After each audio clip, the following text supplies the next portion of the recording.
Janata Dal United के प्रांगण में जो प्रेस वार्ता कर रहे हैं उसमें सभी इलेक्ट्रॉनिक एंड प्रिंट मीडिया के भाइयों एवं जो भी कैमरामैन इत्यादि हैं सभी का काफी स्वागत है।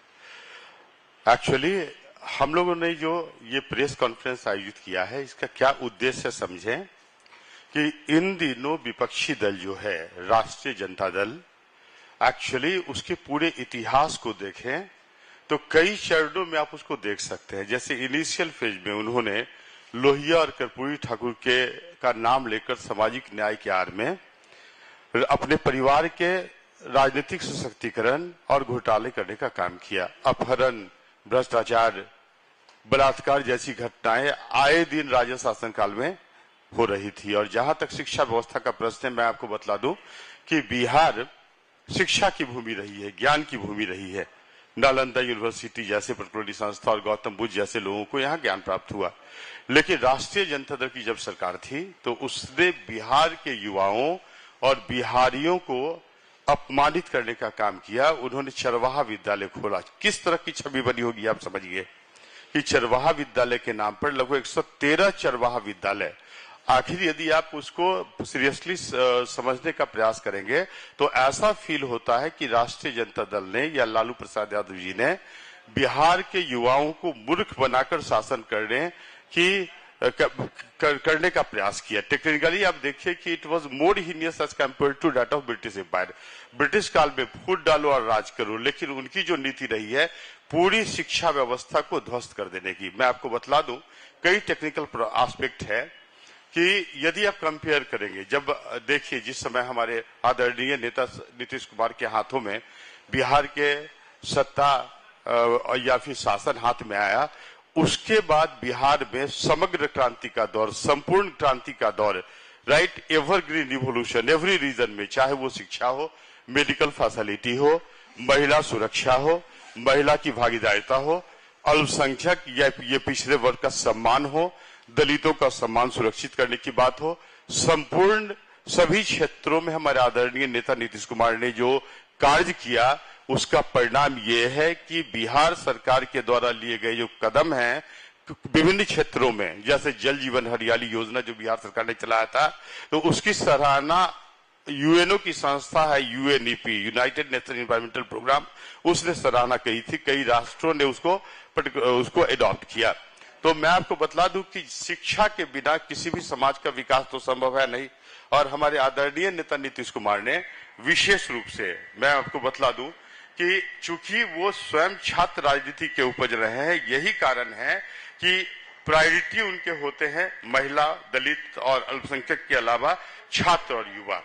तो जैसे जो हमारी सरकार ने जो 7 निश्चय पार्ट 1 प्रारंभ किया था और 7 निश्चय पार्ट 2, दोनों के कंपैरिजन या दोनों के रिलेशन को आप समझें कि 7 निश्चय पार्ट 1 में ऑब्जेक्टिव था गवर्नमेंट का युवा शक्ति का संवर्धन, युवाओं को सशक्त बनाना, और 7 निश्चय पार्ट 2 में बड़े पैमाने पर सशक्त और प्रशिक्षित युवाओं को रोजगार उपलब्ध कराना है। तो सरकार ने बड़े पैमाने पर शिक्षा का संवर्धन किया। एक उदाहरण मैं आपको दे दूं कि जंगल राज के दौरान 2004 और 2005 में बिहार के कुल बजट की आवंटित राशि 23,885 करोड़ रुपए थी। 23,885 करोड़ पूरे भारत, बिहार के सभी सेक्टर, उसमें एग्रीकल्चर भी था, इंडस्ट्री भी था, transport and communication, health sector इत्यादि सभी शामिल थे। लेकिन अभी 2023-24 के जो बजट, 24-25 के जो बजट देखेंगे बिहार सरकार में, तो शिक्षा के क्षेत्र में आवंटित राशि 52,639 करोड़, मतलब कुल बजटीय एलोकेशन का 90% भाग हमारे आदरणीय नेता नीतीश कुमार ने शिक्षा के विकास, शिक्षा के संवर्धन, युवाओं को शिक्षित, अनुशासित और रोजगारोन्मुख शिक्षा उपलब्ध कराने का प्रयास किया। तो देखिए एक्चुअली जंगल राज के दौरान तो जो चरवाहा विद्यालय था उसकी उत्पत्ति कैसे हुई और वो कहां विलीन हुआ, सरकार के पास भी उसके आंकड़े नहीं है, क्योंकि न उसके कोई इंस्टीट्यूशन थे, न उसके कोई पाठ्यक्रम थे। बेसिक रूप से चरवाहा विद्यालय घोटाला, बड़े पैमाने पर धांधली और घोटाला करने का एक पर्टिकुलरली मार्ग था। लेकिन अब देखिए हमारे आदरणीय नेता नीतीश कुमार जब, और जंगल राज के दौरान जो दहशत राज या गुंडा राज था, आप कह सकते कि आतंक राज, तो जो भी शैक्षणिक संस्था, देखिए दो तरह की शैक्षणिक संस्था होती है, सरकारी और प्राइवेट। तो जितने भी निजी संस्थाएं थी उनका पलायन बिहार से हो गया।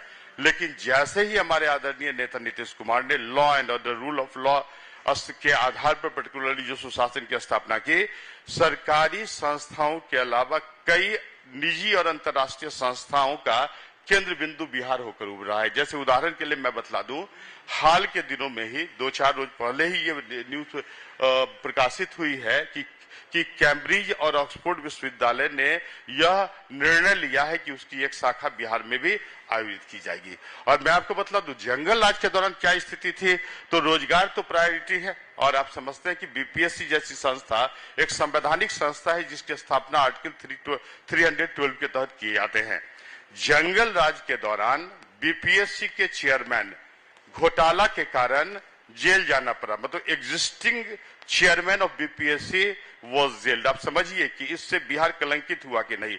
और समझिए पूरे जो कॉम्पिटिटिव लाइफ होते थे उसमें मुश्किल से कोई भी छात्र 1 या 2 बार परीक्षा दे पाते थे और उसमें भी बड़े पैमाने पर घोटाला होती थी। लेकिन बिहार में जब सुशासन का राज आया, आप देखिए अभी 3 परीक्षाएं back to back, PT mains interview, 3 परीक्षाएं एक साथ आयोजित की जा रही है। पारदर्शितापूर्ण और बेहतर मेधावी छात्रों का चयन बीपीएससी कर रही है। और आपको बतला दें कि यह इतना आकर्षक हुआ न सिर्फ बिहार के लिए, बल्कि कुछ समय पहले राजस्थान, उत्तर प्रदेश और छत्तीसगढ़ के जो सिविल पीसीएस के एक्सपर्ट थे, उन्होंने बिहार आकर बीपीएससी की जो कार्यप्रणाली है उसकी पारदर्शिता है और समय आबद्ध जो एग्जाम लेना और उस परिणाम को प्रकाशित करना, उसके अध्ययन के लिए आई थी। और इन दिनों बिहार में पुनः आंध्र प्रदेश की आंध्र प्रदेश की टीम, विशेषज्ञ टीम इसी तथ्य के अन्वेषण के लिए बिहार आई हुई है। ये हम लोग के लिए गर्व की बात है। और हमारे आदरणीय नेता नीतीश कुमार ने सभी क्षेत्रों में व्यापक परिवर्तन, जैसे बड़े पैमाने पर शिक्षा का सुधार, माध्यमिक शिक्षा, प्राथमिक शिक्षा, उच्च शिक्षा, टेक्निकल एजुकेशन। आप देखिए कि स्वतंत्रता से 2004 तक बिहार में मात्र 3 इंजीनियरिंग कॉलेज थे। आज 63 इंजीनियरिंग कॉलेज हैं बिहार में, जिसमें सरकार ने प्रत्येक जिले में इंजीनियरिंग कॉलेज की, सरकारी इंजीनियरिंग कॉलेज की स्थापना की है और महज छात्रों को 10 रुपए शुल्क देने पड़ते हैं। इसी तरह आप देखें कि लगभग 44 पॉलिटेक्निक कॉलेज है, उसमें कई गवर्नमेंट का पॉलिटेक्निक कॉलेज है और मात्र 5 रुपए के मासिक शुल्क पर युवाओं को तकनीकी प्रशिक्षण दिए जाते हैं। आप इमेजिन कीजिए जंगल राज के दौरान क्या स्थिति थी। चरवाहा विद्यालय में 4.5 रुपया लेकर युवाओं के भविष्य को अंधकार में बनाया जाता था। बेसिकली ऑब्जेक्टिव उस समय के शासक का था कि किसी तरह युवाओं को मूर्ख रखा जाए ताकि वे राजद के जो प्रवृत्ति है या जो उनकी मंशा है कि लोगों के मानसिक, कई जाति और धर्म के लोगों का मानसिक दोहन करके अपने परिवार का राजनीतिक और आर्थिक समृद्धिकरण सुनिश्चित करना, तो उसी के लिए राजद काम करती थी। इसलिए उसने शिक्षा व्यवस्था को पूर्ण रूप से ध्वस्त कर दिया।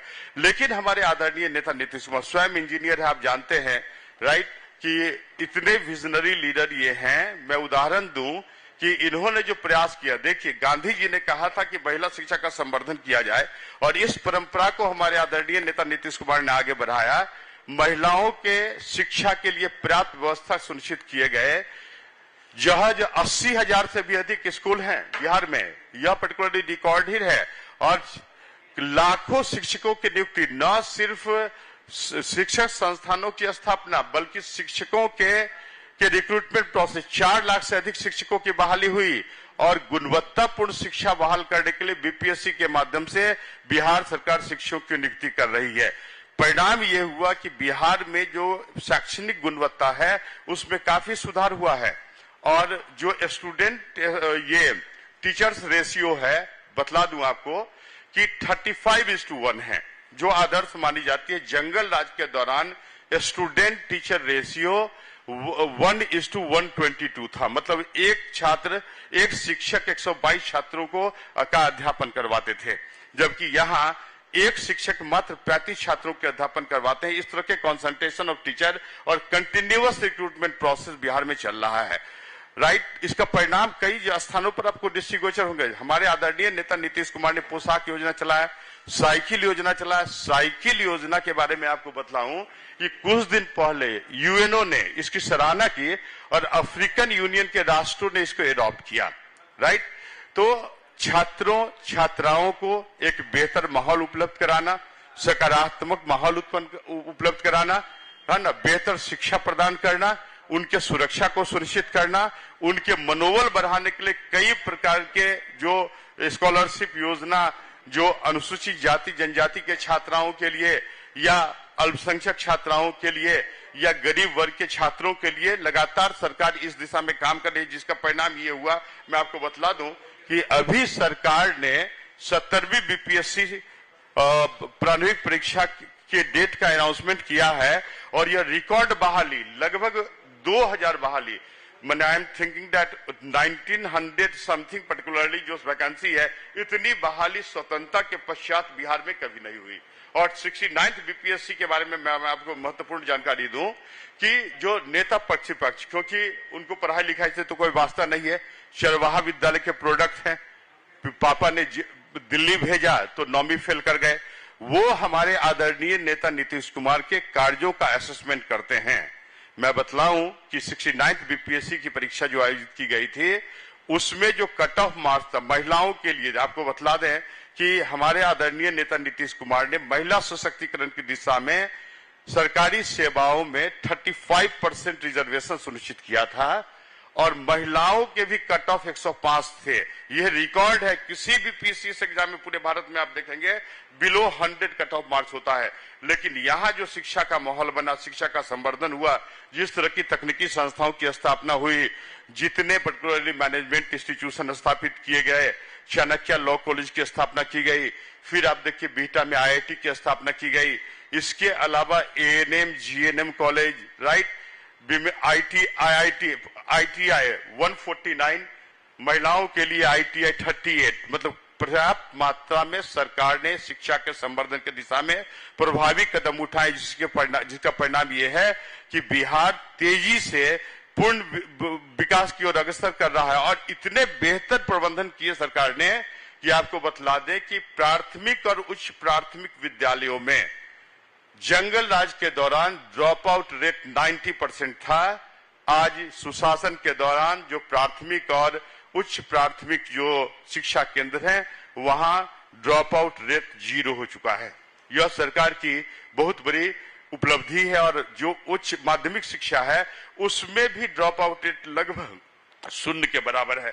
तो ये हमारे आदरणीय नेता नीतीश कुमार के प्रयासों का परिणाम है और उनकी जो प्रतिबद्धता बिहार के प्रति है, बिहार के लोगों के प्रति, वो सिर्फ लीडर नहीं बल्कि बिहार के अभिभावक हैं, शिल्पकार हैं, इस तरह के विजनरी लीडर्स। और जिस तरह महिला शिक्षा का संवर्धन किया, उसका एक महत्वपूर्ण हम इम्पैक्ट आपको बतलाते हैं कि आदरणीय नीतीश कुमार के सुशासन का एक प्रमुख एजेंडा रहा महिला सशक्तिकरण।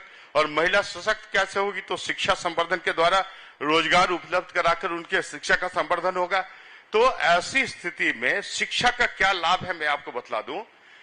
भारत विश्व का प्रथम ऐसा राष्ट्र था जिसने 1949 में फैमिली प्लानिंग प्रोग्राम एडॉप्ट किया था। कई सरकारें आई, कांग्रेस की सरकार आई, राजद की सरकार आई, है ना, कई कार्यक्रम जनसंख्या नियंत्रण के लिए चलाए गए। लेकिन आप देखिए कि हमारे आदरणीय नेता नीतीश कुमार ने जो महिला शिक्षा का संवर्धन किया, इसका परिणाम यह हुआ कि बिहार में जो प्रजनन दर है, फर्टिलिटी रेट है, वह रिप्लेसमेंट लेवल पर पहुंच चुका है। यह जनसंख्या नियंत्रण की सबसे आदर्श इकाई या उदाहरण माने जाते हैं।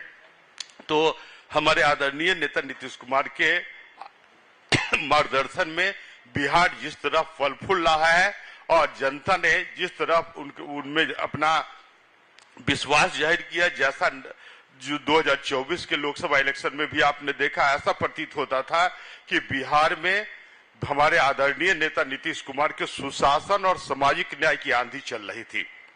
ओके, और आगे भी जिस तरह के पैटर्न है, जिस तरह जनभावना हमारे आदरणीय नेता नीतीश कुमार से जुड़ा हुआ है।